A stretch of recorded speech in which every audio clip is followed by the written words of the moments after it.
universities felt burned by the reactions they got to the protests surrounding Gaza. They don't want to deal with that. They don't want to hear from the donors. And it was causing a public perception that universities were unruly, anarchical places. And they are unruly places. They should be unruly places. That's a good thing.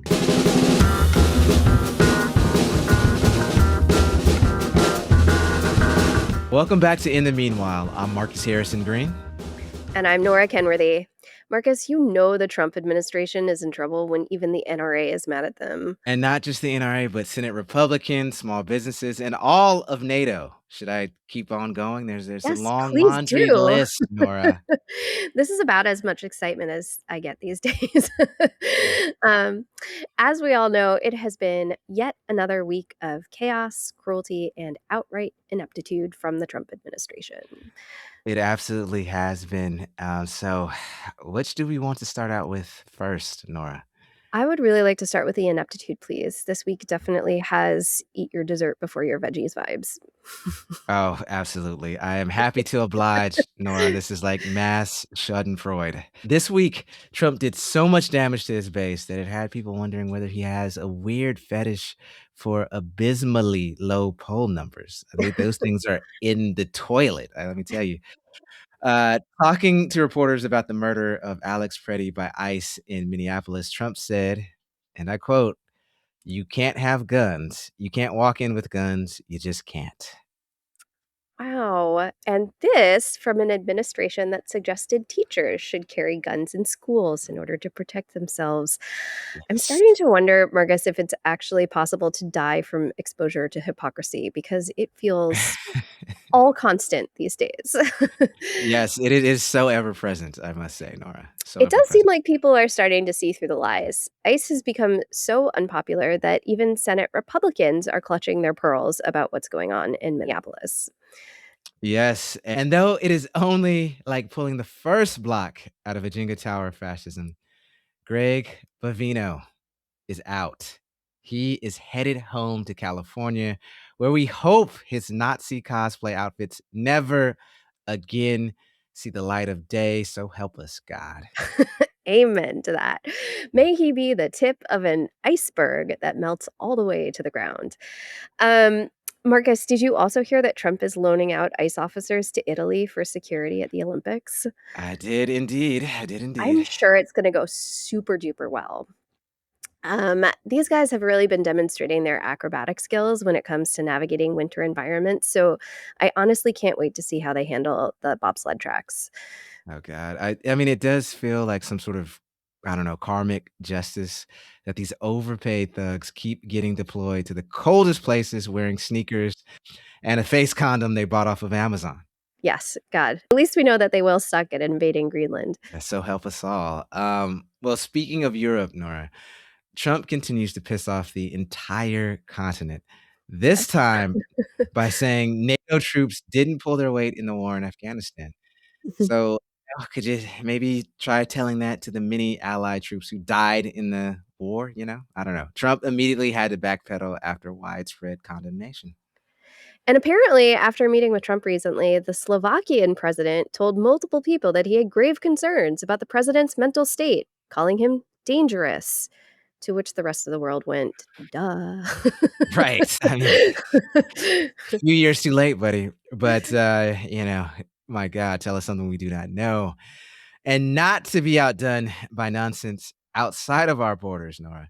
This very week, the FBI also raided the Fulton County election hub in Georgia, proving that Trump is the world's sorest loser and causing widespread concerns about potential interference in the upcoming elections.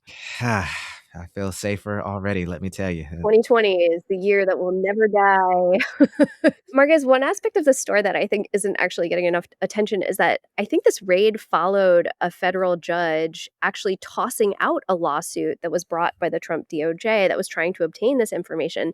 And hilariously, that lawsuit was dismissed because, drumroll please, they filed it in the wrong county. Next time, Google it, Pam. Nora, you are not overselling the ineptitude of this week. Let me I tell you, really my wasn't. guy. And while there are good reasons for all of us to keep eyes on how the Trump administration may be gearing up for disrupting elections this fall, we also want to remind listeners of our truly empowering and anxiety reducing conversation with Hannah Freed of All Voting is Local earlier this month. Channel those anxieties into the pragmatic work of actually protecting elections, people. Yeah, and I will say though, unfortunately, Nora, I think we also have to mention sort of the the height of the cruel and chaotic news of this week. Yes.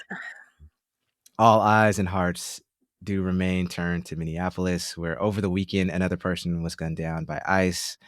Alex Pretty, who we mentioned earlier, who was an ICU nurse, a bystander, a citizen, and was also literally executed on the streets of Minneapolis in front of other protesters. Yes. A pediatrician on the scene who asked to give first aid to Preddy was denied access repeatedly. When they eventually let her through to provide aid, she said that the ICE agents were busy counting his bullet wounds. I gotta say, Yeah, Margaret, for I me, as for many people, this one really hit hard. I mean, I teach and mentor a lot of nurses. I consider it the privilege of a lifetime to get to work with them. And I just can't help but think of all the times I've seen nurses like bend over backwards to help others. Many times, as during COVID, even burning themselves out in the process. And it strikes me that Preddy's last words were, "Are you okay?" He really was one of the helpers. Yeah, and I gotta say, I mean, obviously you're joined and in good company in your grief, Nora. And yet it's also worth reminding folks that we have to be outraged at ICE for every crime they're committing, regardless of the race or the occupation or the apparent innocence of their victims. Yes, absolutely. Um, it's been it's been weirdly upsetting, Marcus, to see that all of this outrage rage has really been focused around Alex's death, while so little is being said about the deaths of at least 8 other people at the hands of ICE, not just Renee Good, who we spoke about just last week, but Keith Porter, Geraldo Lunas Campos, Victor Manuel Diaz, Paradi La, Luis Beltran, Yanez Cruz, Iber Sanchez Dominguez, and Luis Gustavo Nunez Caceres. Yeah, I mean, it's kind of a tale as old as time. Like, all it took for most Americans to realize they don't really like fascism is, hold on, checking my notes. Oh, right, a white guy getting killed by ICE. Yep. Um, it just, I don't know. Most white Americans really did read that poem about first they came for the Jews, then they came for the communists, and thought, oh, good, I'm low on the list, so I guess I'm fine with this for a while. But Big I think size, we, Marcus. Big yeah, size. it's, I mean, tell as old as America itself, Nora, Yeah. unfortunately.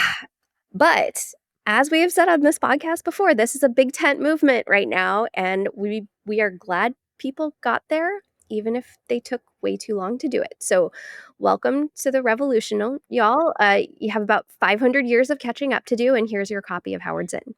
Yes, let's do a speed run through this education, hopefully. But I say, while the focus and obviously justifiably so over the past few weeks has been on Minneapolis, it is worth noting that many of our institutions are still at the front lines of a multi-pronged assault from the Trump administration. And that includes many colleges and universities. Right.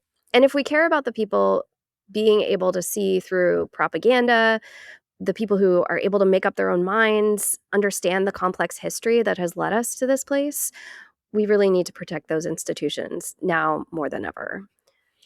Yeah, I mean, and that's really why they're under attack, not because they're sites of liberal indoctrination, quote unquote, but because they train people in our most fundamental freedoms: the freedom to disagree, to speak your mind, to change your mind, and to learn in communities with others, including those who don't share your point of view all the time. Yeah. So today, we're really honored to be joined by Brian Soucek, who is going to help us understand where the current assault on universities is coming from, why our academic institutions must be defended, including from within, and how academic freedom is essential to protecting our democracy. Brian Soucek is a constitutional law scholar whose work engages topics ranging from equality and free speech law to academic freedom to the intersection of law and aesthetics. Professor Soucek's work has been cited by the U.S. Supreme Court and the 6th, 7th, and 9th Circuits, referenced and excerpted in leading case books and discussed by outlets such as the New York Times and the Wall Street Journal. Professor Soucek is a member of the American Association of University Professors, Committee A on Academic Freedom and Tenure, and he recently chaired the University of California's System-Wide Committee on Academic Freedom.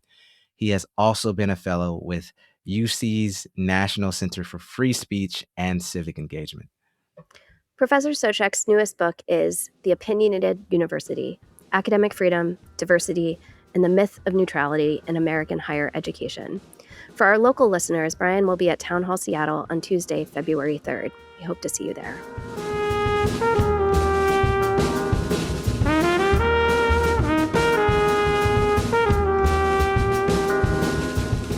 Well, Brian, thank you so much for being here with us. We've been really excited to talk to you about your new book. It's my pleasure. So, look, you and I are in academia. We kind of live academic freedom in our day-to-day lives. But for our listeners who are not connected to universities, either as faculty or students or staff, how do you explain to them what academic freedom is and why it should matter to people outside the university? It's a great question. And it's something that I think we have to explain to people within the university often as well. It's what I work on, but it's certainly not what people in the biology department work on, even though, of course, their work is as dependent on it as mine is. So I find myself doing this a lot, and I think it's valuable. I think the core issue, the nub of academic freedom, is this idea that academic merit, the evaluation of our teaching and our research, really has to come from within the disciplinary expertise of our field. The disciplinary experts are judging each other's work to say, yes, this is a good idea. This is fruitful scholarship. This is a good path.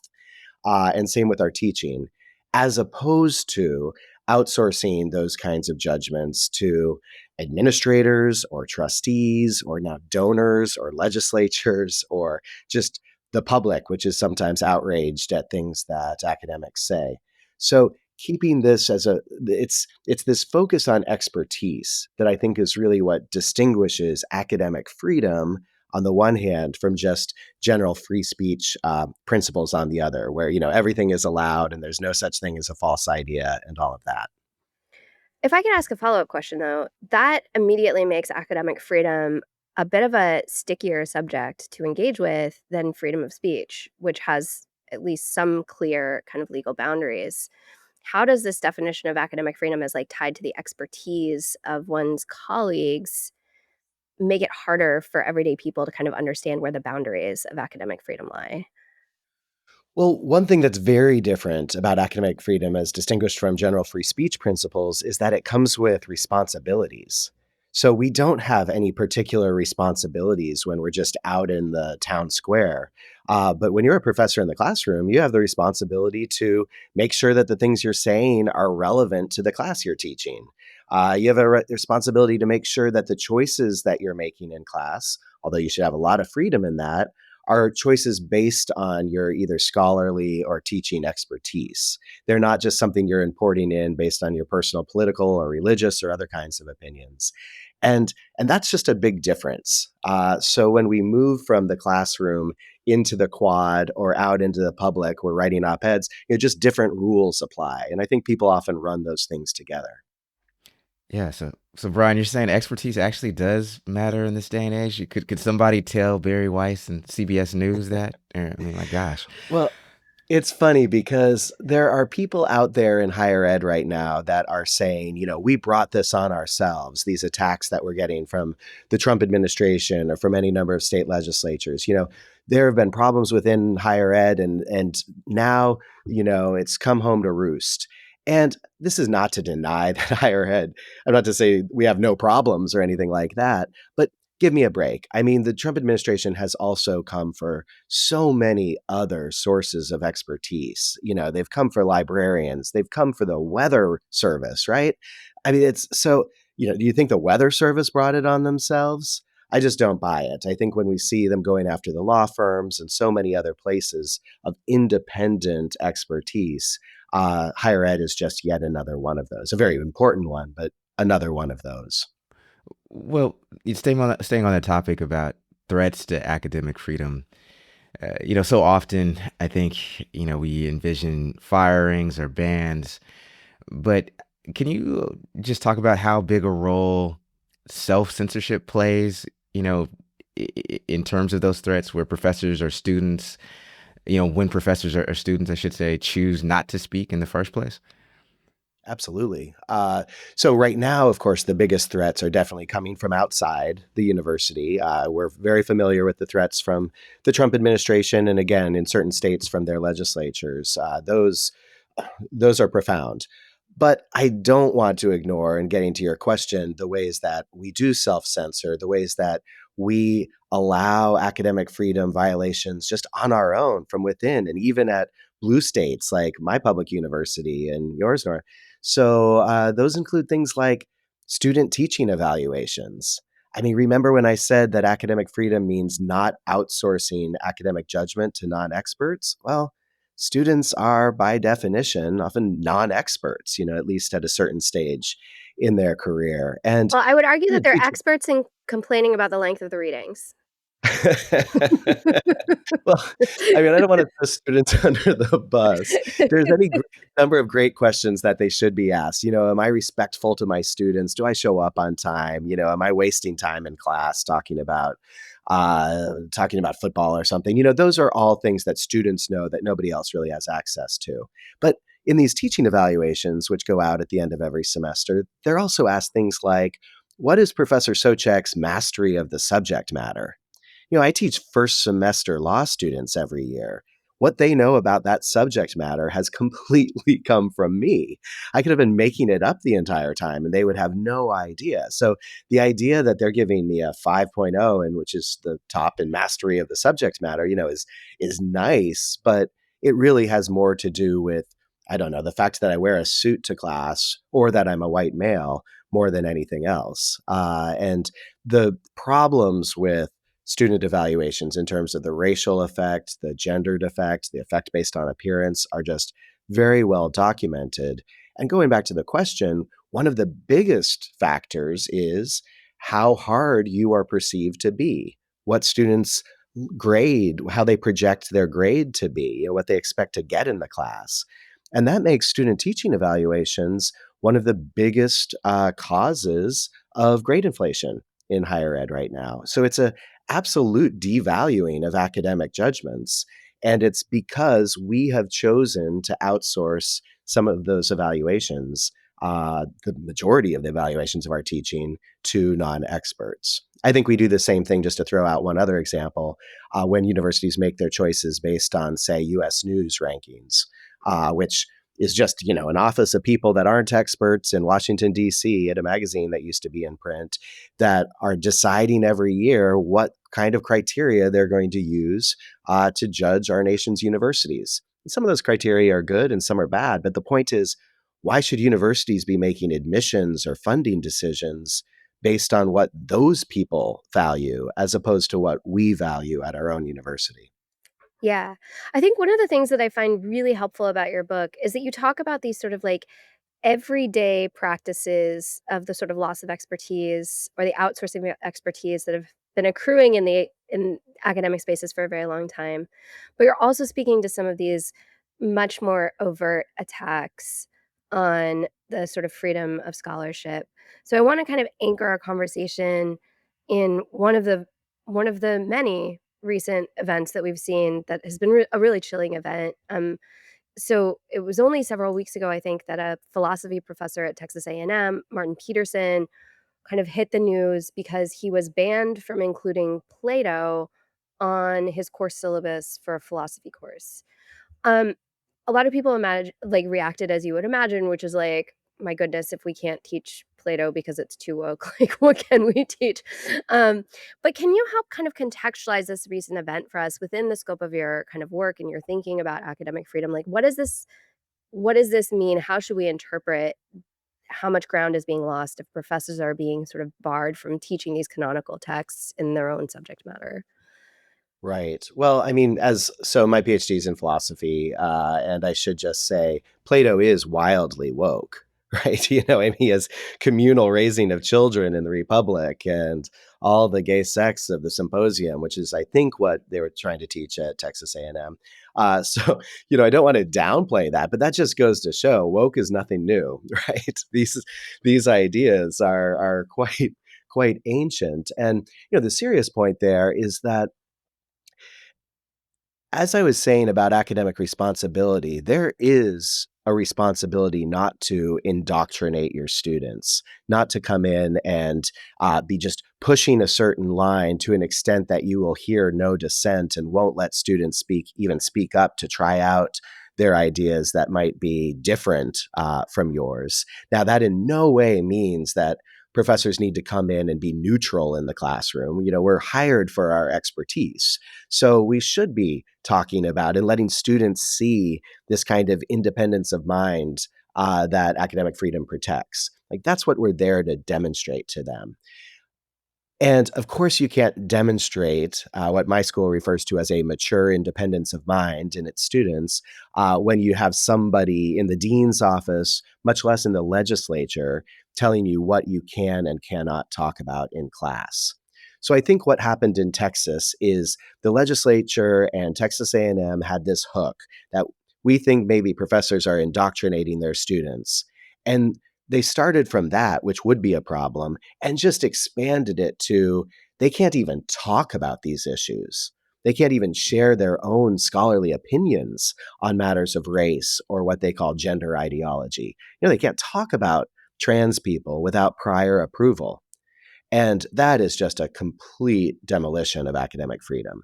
I mean, that's no longer a university if that's how you're running things. At that point, you've become a grade school. You had a curriculum dictated to you from above. Yeah, and second, I want to stay there because I mean, you have it to the point where it seems at times where it's getting sort of harder to even just teach reality. At least from my observation, where I was talking to a professor friend, and they were talking about how at sometimes they have to they feel like they have to put something like intelligent design on the same level as evolution, which does a disservice to everybody. And so I want to ask you, in your opinion, what do universities stand to lose when they embrace so-called viewpoint diversity and institutional neutrality? Right. So starting with viewpoint diversity, you know, that what we want there is academic freedom. We want people that are tolerant to other conflicting views. We want people that aren't just professors that just aren't shutting down anybody who feels differently than them, that they're willing to engage in debate. What we don't want, I mean, we want fields in which we actually make progress, right? So there are some ideas in our individual fields that have just been discredited.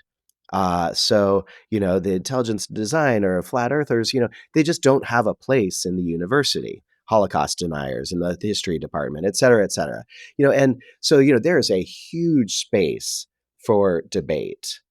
Although, of course, that sometimes seems a little strange to outsiders because you might have a department, let's say a gender studies department, where there is hot debate. I mean, it can get nasty in there, but it's within what to outsiders would seem as a fairly narrow band, important differences. I've written briefs for the Supreme Court on gender stuff where some of the leading thinkers in the country would not join on the same brief, because a couple words, a single sentence in that brief just destroyed the whole thing for them. They're so committed because, when you're an expert, those subtleties matter.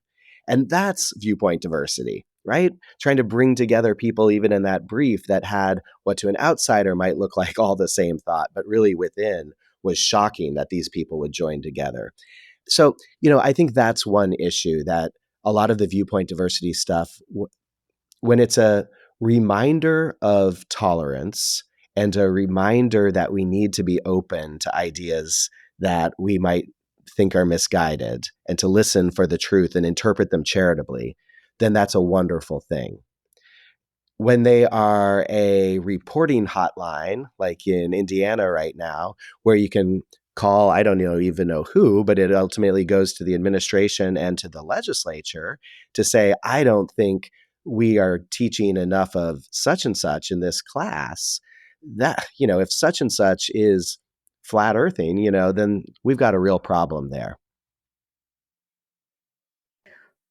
Brian, one of your book's really central and important claims is that universities are and have always been themselves unavoidably opinionated, as you put it. That's right. And yet, at this moment in time, we're seeing this incredible push from both outside and from within universities for them to become "quote unquote" neutral, right? I'm seeing this even at my own university, the University of Washington. So, what does this debate over neutrality represent, and why is it impossible and also undesirable for universities to aspire to this thing called neutrality? Yeah, let's start with that second point. So why is neutrality a myth? Why is it an illusion? Two types of reasons. One is we're just so focused on what universities say, oftentimes in these debates, what statements they make about Gaza or Black Lives Matter or what have you, that we just lose sight of the fact that they are making equally expressive choices every single day about their actions, their policies. And that ranges from diversity policies to speech policies to what kinds of pictures they're putting up in their classrooms, what kind of statues they have in the quad. It is what kind of names they have on their buildings and their professorships. It is across the board. The decisions are unavoidable and they are unavoidably political. There is no neutral stance on what your diversity policy is going to be or how you balance free speech and protest with expertise and non-discrimination and just orderly operations. Those are balances that universities are always striking. So that's one thing. Even within these neutrality pledges that universities are just tripping over themselves right now to sign on to. One organization says there's been 150 universities signing on just since October 7th, the last couple of years.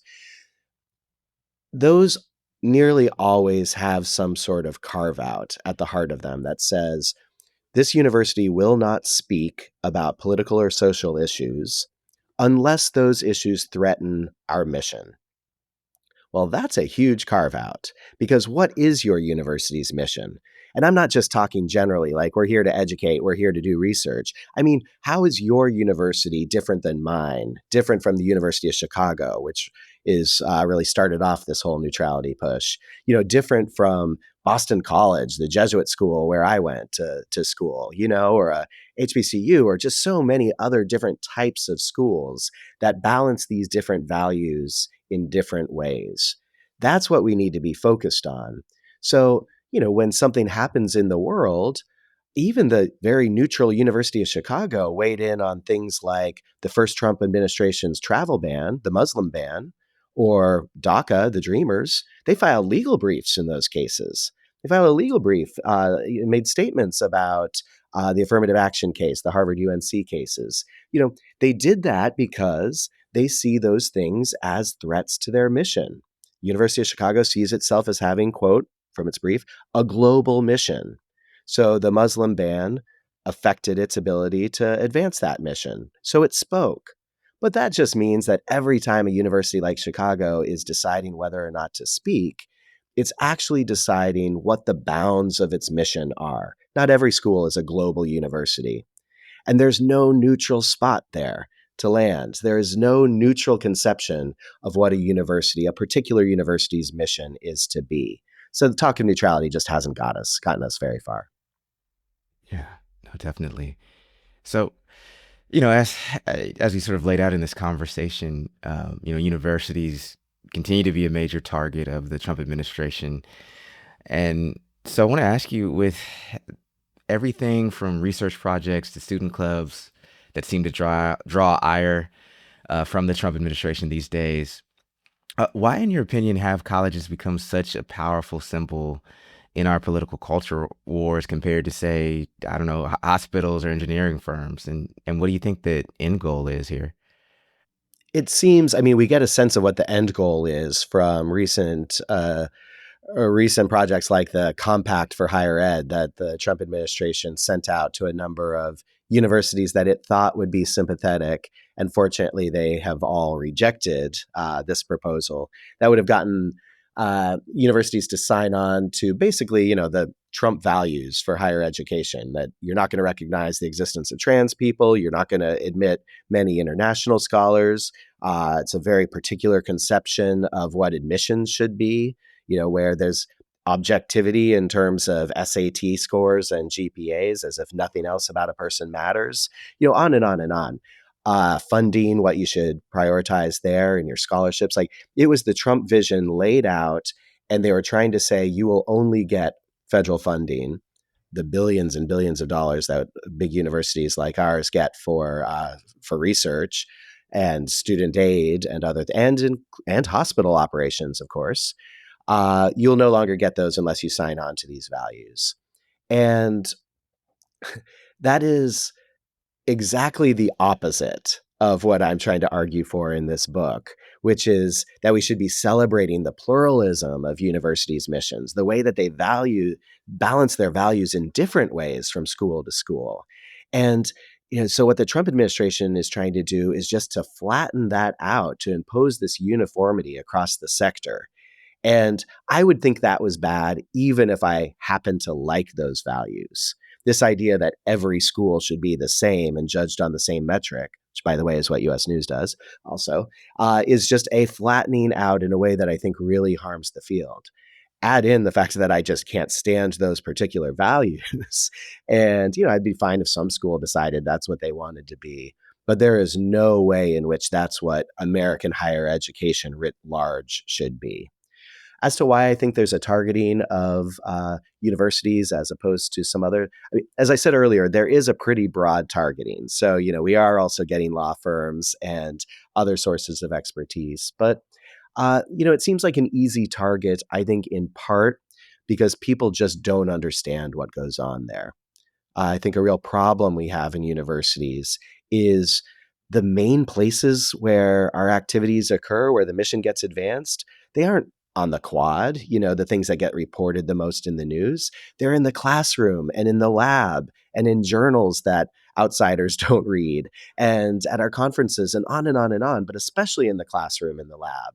And those are places that the outside public just doesn't see. They certainly benefit from much of the research that happens there, but they're not in there seeing whether, Professor Soucek is even-handed in his treatment of affirmative action when I teach equal protection law. They don't know how I'm teaching that. And so I think it's easy for them to look at me and hear some of the positions that I might take in this book or in op-eds and think, oh, he must be just in class ranting about that and having no tolerance at all for students that think otherwise. But give me a break. I'm a law professor. My students are always going to be in cases where there's two sides and where they have to answer the other side. And that's just structurally part of our job.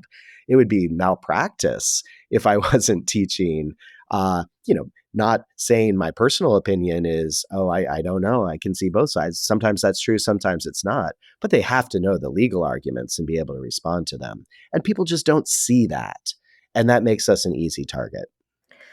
I want to follow up on that point because I think that's a really important insight. And it's actually something that my own university has been hearing from, our own state, our own communities, that they really just don't have a sense of what happens except for, the protests that show up on the news.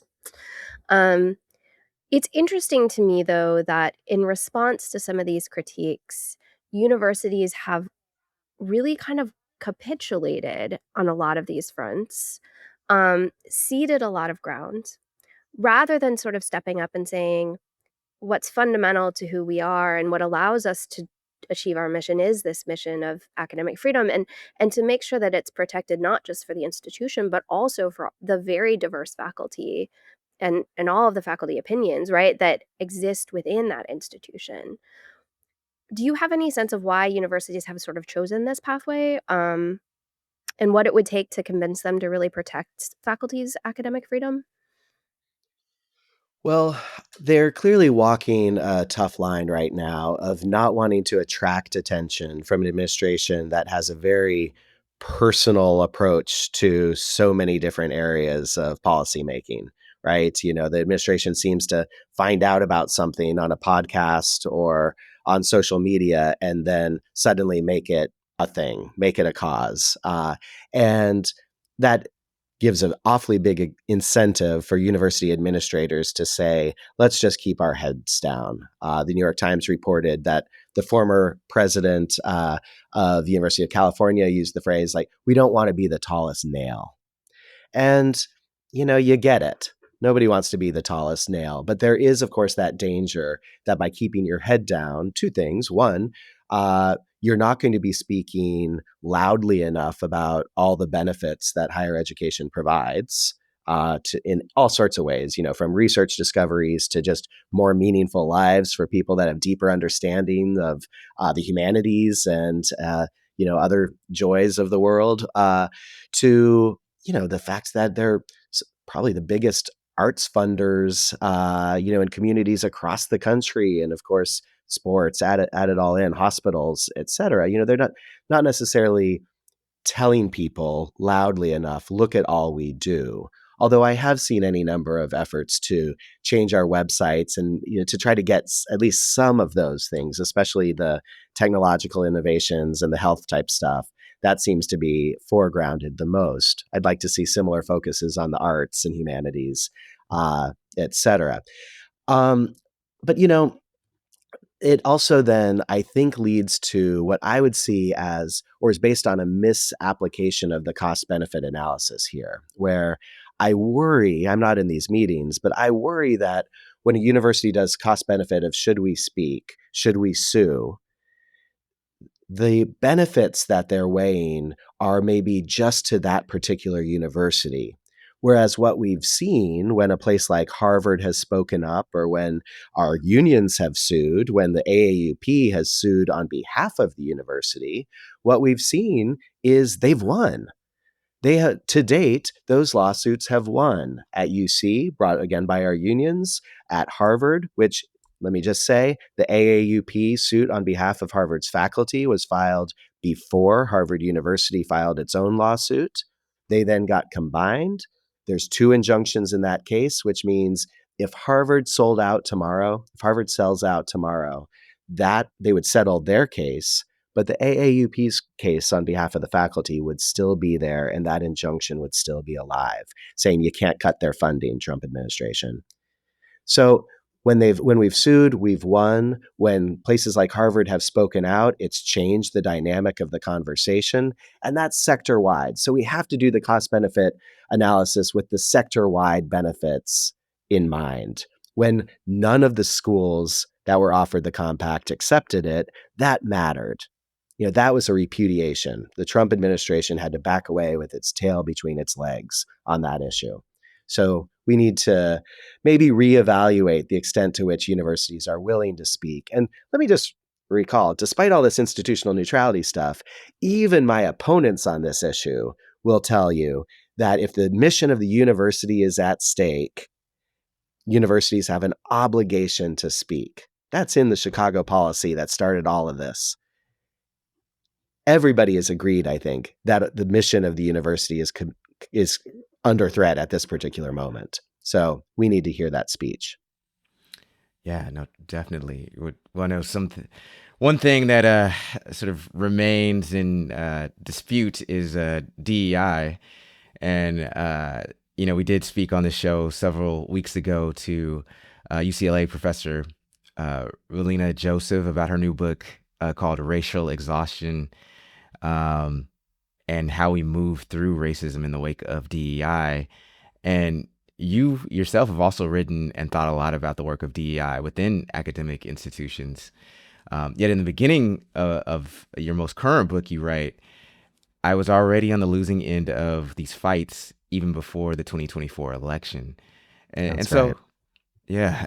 And so I want to ask you, what will it take to start winning these fights again? And is it possible to reclaim a university's mission of actual equity and inclusion, in practice and not just lip service? This is a great example of what we were talking about earlier, of people outside the university or even maybe inside not always realizing what's going on. And there are any number of examples. This is a huge industry. You can give me, I'm sure, countless examples of things not being done well, just like in any other industry.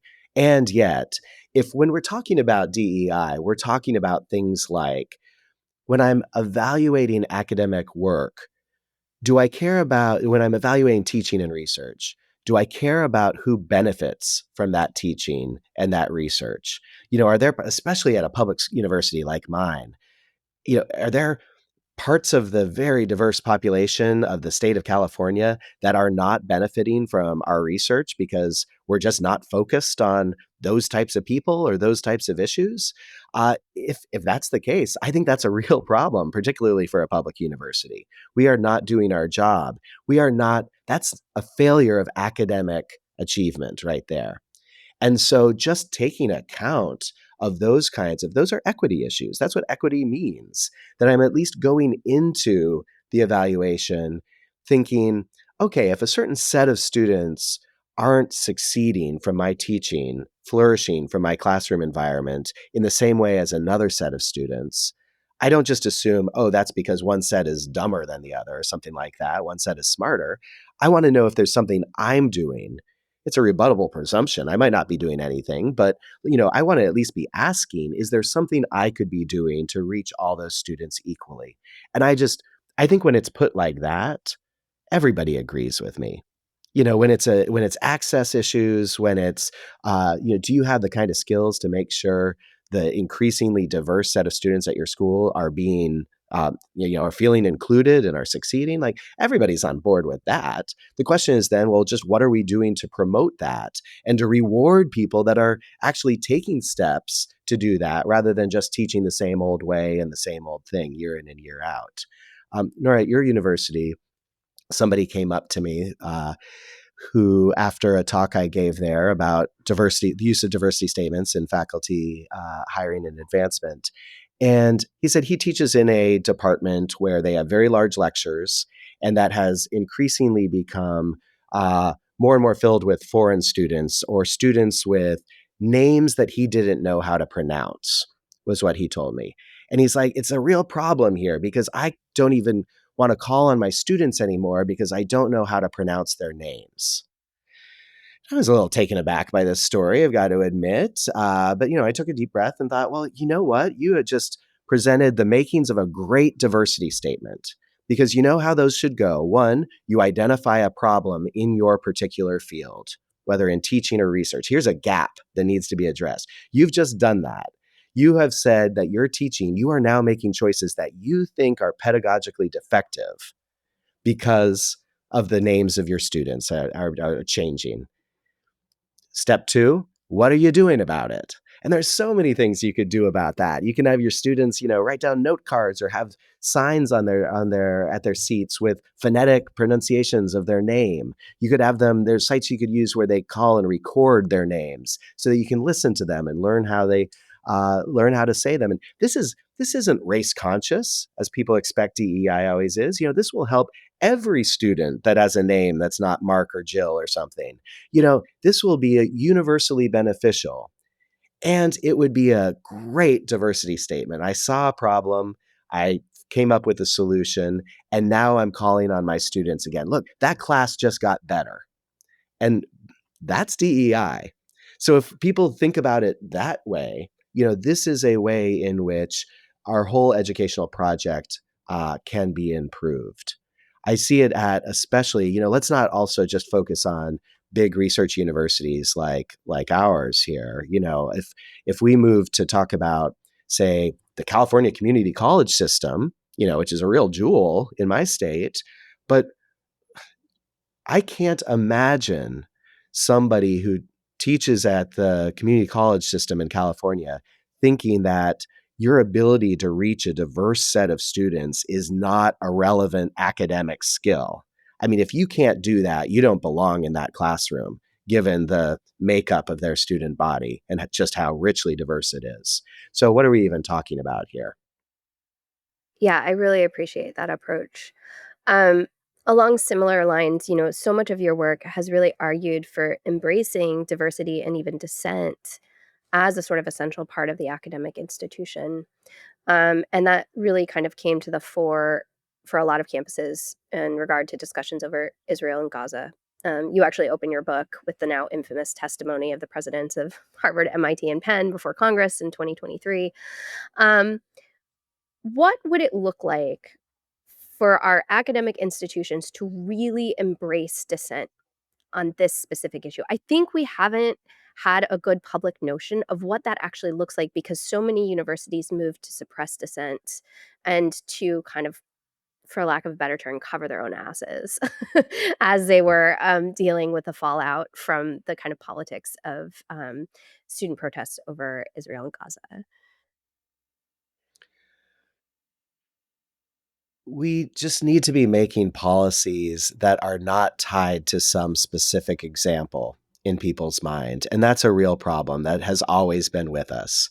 I see it in the institutional neutrality debate. Mhm. Everybody in that debate has some statement in mind, something that their university said that they either thought was very helpful to them. I give examples of that in my book, things where I thought it made a difference, or that they thought was either a waste of time or actively harmful. And many of the people that have statements that sprang out of October 7th and its aftermath, the fighting in Gaza, attacks in Gaza, uh, they have that in mind. And universities often didn't do well in those situations. And so their response is, well, let's just shut them up across the board. And similarly with speech and protest policies, we have had dramatic changes, like many other universities at mine, system wide about what the rules are going to be for protest. Now, of all the policies that should be system wide across the 10 campuses of the University of California, speech policies are about the last one that should be up at that level. Because policies about speech, especially protest, as a matter of doctrine under constitutional law, need to be tailored to the conditions of the particular environment. I mean, we talk there also about neutrality, that you have to have policies that are content neutral. But of course, a policy that says you can't speak after 5 p.m. is content neutral, but it's not a constitutional policy, even though some universities have actually tried such things, at least at 11 p.m. or something. They have these badly written policies that say no expressive activities after 11 p.m. We know what they probably mean. Don't use a bullhorn or something. But what the policy actually says is you can't speak in your dorm after 11 p.m. or you can't write a paper, because all of those are expressive activities. So, a lot of the policies have just been stupid. Many of them have been unconstitutional, or both. And that's because they are not tailored to the actual needs of the university. They're just ways of trying to reduce the amount of expression happening in general. And it's because universities felt burned by the reactions they got to the protests surrounding Gaza. And as you say, they don't want to deal with that. They don't want to hear from the donors. And it was causing a public perception that universities were unruly, anarchical places. And they are unruly places. They should be unruly places. That's a good thing. And so these responses that just require permits far in advance or only give you tiny little spaces of the campus in which you can express things are just vast overreactions. Yes. Of course, there need to be rules on these kinds of things. There can't be meaningful property damage, and all of that. But having somebody set up in some space in the quad, unless you're a tiny university, we've got space for that kind of thing. And walking by people that are expressing even something you dislike at least communicates, wow, there sure are a lot of opinions out Yeah. there in the world. I hate that one, but good for them for their commitment. It's nice to see actual embodiments of commitment on our Yes. university campuses. I remember early on after everything started happening at UW around this, one of my colleagues who's a professor of education said, well, what if we just took this as an opportunity to help educate our students about what protest is and how to do it? Isn't that an important life skill? And I think now looking at what's happening in Minneapolis, what's happening in cities across our country, we're seeing the value of that being something that could be taught as a life skill, what Oh, protest and solidarity and protest looks like. Absolutely. I was at a campus yesterday as I'm traveling around, where the college Republicans had invited a speaker who then said some things that many found disgusting about political violence, et cetera. And it was widely repudiated on campus. And the club actually apologized. The club said, you're right. That person might not have been our best choice to invite. At which point, that club, I got some repercussions from the national organization. And so it was getting things from both sides. But, my takeaway from that story was sometimes, we want people to learn things from all of this. And just like in all learning, sometimes that involves making some mistakes. And if somebody brings in a speaker that they realize this just didn't advance discourse, this just hurt some of my fellow students and damaged some of our relationships and did really nothing to win anybody over to our cause. Well, that's a very self-aware student that I would hope for. And, the idea that that student says, maybe I would do things differently going forward, that's education. You could say the same thing about different forms of protest. What's working, what kinds of demands make the most sense? Like that's something people learn on college campus. It's one of the main places where people learn that sort of thing. God, well, personally, I hope that those youth are the future of the Republican Party at at this particular juncture in our time period here. That being said, you said earlier, that in terms of public perception, um, you know, the general public many times, don't know what is actually going on college campuses, other than maybe the more sensational story about something going on in the quad or something like that. And so Hmm. so I do want to ask you, as a member of the media and a journalist, what stories do you think need to be told, and what narratives do we need to elevate, so that there is less misinformation, or at least there people are less prone to automatically jump to, oh, the issue is, are these wacky professors here at these universities, and they're indoctrinating our students with woke ideology and so forth. Yeah, that's a great question. It's because it's hard to know to what extent that's your job or whether that's the university's job to get its story out there. But insofar as it's your job to tell stories that are true, which I guess it is, then one type of thing is there's a lot of reporting that happens about, say, surveys or ranking schemes, like free speech ranking schemes.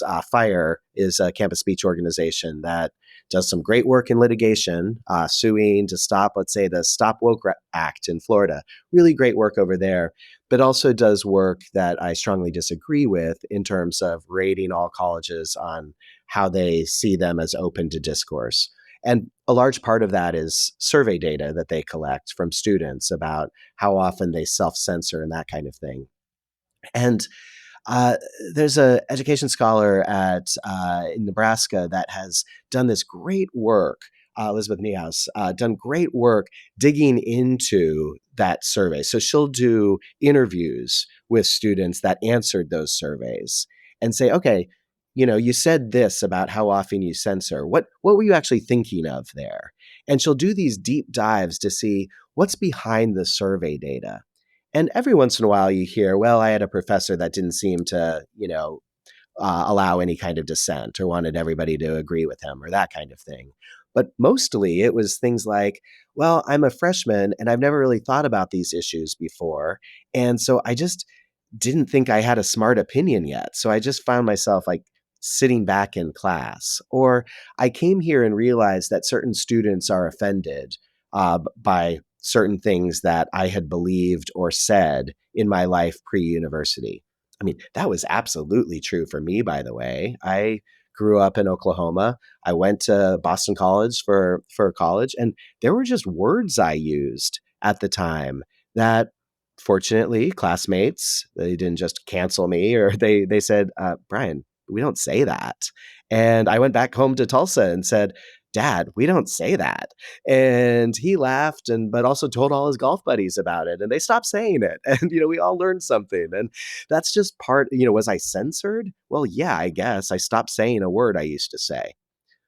Was that a good thing? Absolutely. And, so there's this way in which getting behind the survey type data, you can really find these stories that tell a much richer story about what richer account of what students are learning and why they're choosing to speak or not. And I think that would be hugely useful to richen the discourse that of cancel culture, et cetera, which, by the way, I just am struck in writing this book how cyclical that discourse is. I so much of this book could have been written in much the same way, in the 90s into early 2000s, when people were all talking about political correctness. Or I'm struck by some of the books that were written in 1968, 69 in the wake of Vietnam protests that are just making some of the exact same points we read now about student takeovers of buildings and how to react. And suddenly the faculty of Columbia, let's say, realizes, oh, we have no power at all. All power in this university is rooted in the administration, not in our faculty senate. I read a book by Robert Paul Wolfe from 1968 saying that, and then I read a blog post by a law professor at Columbia now saying the exact same thing. And so these things definitely do happen in cycles. Well, yes, history is circular, but we are very, very grateful for this book and its contributions to how we think about the university now. Oh, Thanks I again for appreciate that. joining us, Brian. Well, I'm going to be in Seattle soon, so hopefully I can meet some of your listeners. I'll be at town hall Yeah. soon. So, Yeah, you stole my line. So, oh, good, good, Congrats. good. I should have yeah, let you're you do gonna it. be at town hall, I think Tuesday, February 3rd, right? That's correct. That's Yes, correct. and we'll put a link to the event in our show notes. Oh, thanks a lot. Yeah. And thanks for having me on.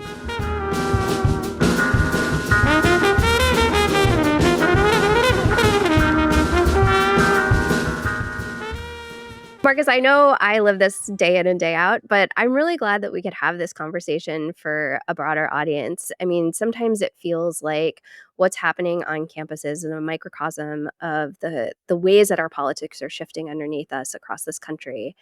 Um, but it's in the midst of so many other issues and challenges and problems that sometimes it's hard to stay focused on this when it's not everybody's problem, or we don't think it is. No, absolutely, and I do love the fact that, when I brought up about sort of the narratives that need to, be demystified or just all the way sort of rejected about what's going on, with, high academia. I love that the professor sort of talked about how, ultimately there are so many folks who the reason ultimately that they believe some of the, quite frankly, just miseducation about what is actually going on is because they, as you said, I mean, they aren't there. They aren't living and breathing it every single day. And Yeah. so they're sort of prone to these falsehoods that this is, liberal indoctrination run amok when, and again, not to say that, I mean, you live it personally every day. Not, it isn't to say that, um, places of higher learning don't have their issues, but I think, they I think a lot of times, people come up with, poor and bad faith solutions, to what needs to actually be fixed. And I was just so glad that Brian was able to lay out, what actually does need to be addressed. Yeah. And also, like, what actually happens on college campuses, which is they're a Yes, lot that more too. diverse than they Yes. think you are. There's a lot more debate and conversation and open-mindedness than most people think there is. And they're also, most of the time, like, far less contentious than most people think they are. Which Right. is why I loved your question about how the media can change the narrative here. Yeah, I love what he said about, like, if there's some a protest on the quad, right, and there ends up Mhm. being, violence that happens or otherwise, somebody gets hurt or there's or, or there's vitriol thrown back and forth, right? I mean, that's what captures the cameras, right, for the 30-second 30-second video clip. Whereas to your point, like actual spirited debate and reflection and introspection that is caused because of something that a student has encountered in class. I mean, that is almost never, right, talked about, or certainly not elevated to the point that you see some of the other stuff elevated. Yeah, absolutely. Well, should we turn to our 8 ounces of joy? Yeah, I think after this week, we certainly need at least 8 ounces, Nora, so Agreed. yes. All right. Should I go first? Please do. Okay. Mine is kind of related, not intentionally. Um, but it relates to a picture that actually my colleague and friend Amy Hagopian shared with me this week, about Shout out to Amy, by the way. She's yeah, a she's great. great listener of our. uh, Amy shared this picture of the graduating class of medical students in Gaza from a couple of weeks ago. And it's a picture of this class in their white coats standing on the rubble of the hospital at which they trained for the past 2 years at Al Shifa Hospital. 230 Palestinian medical graduates who have trained through incomprehensibly difficult circumstances. Um, a number of them did not live to see graduation, and a number of the doctors who trained them also did not live to see graduation. But at their graduation, their commencement speaker, the student said, "We've learned that medicine is not only knowledge, but presence, showing up despite fear, loss, and impossible conditions. Today is not a celebration of graduation. It's a victory of will, of medicine, and of those who refuse to disappear. It's a victory against genocide, against rubble, against all odds. To those we lost, to those who endured, and to those who graduated, this Phoenix class is the rebirth of Gaza's healthcare, rising even as it was meant to be destroyed." Mm. That's just so powerful, and there's honestly nothing that I can say that would top that. Agreed. So I'm I'll just gonna just let it lie there, yeah, Marcus. I just have let it nothing to add. just to take some.